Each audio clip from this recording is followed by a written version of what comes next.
Guy. Yuinyo mamake amesema kikufa, mamake ni mgonjwa, hataki kutumia mamake pesa. Andika stop mpaka mkundu umbwa hii. Nyinyi ndio mnakula pesa Evans. Mama yake anakufa ushago.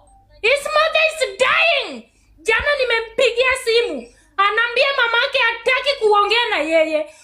Wait, ngoja Cindy. Cindy, usaambia Evans mamake ni mgonjwa. Amebaki nayo.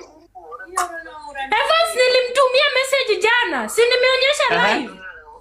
Ukiandika stop guys. Tutawanika.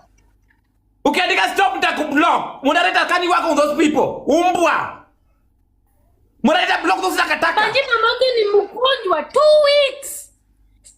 Nani babangu our stepfather ndiye anatafuta mboga, anapea mamangu mdogo. Mamangu mdogo anaenda around the village anaomba, Abanji, it shall never be well with you. Wewe wacha tu madhe akufe.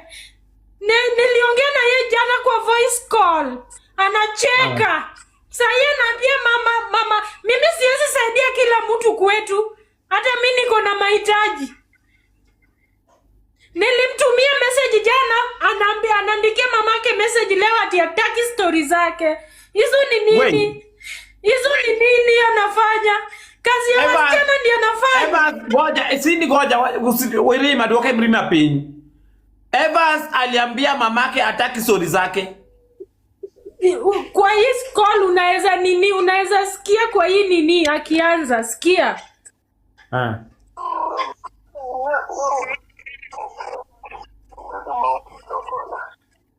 Noro ne message nionge gimo wacho kode after nimeongea na yeye.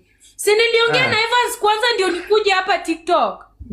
I'm not stupid bwana. Before nileta kitu hapa, abanje nasikia vizuri mamangu ako mgonjwa.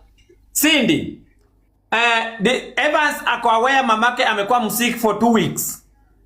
Ako aware, nilimtumia voice. And then anajibu aje? Alicheka akasema okay, naweza hata kukuletea message jana.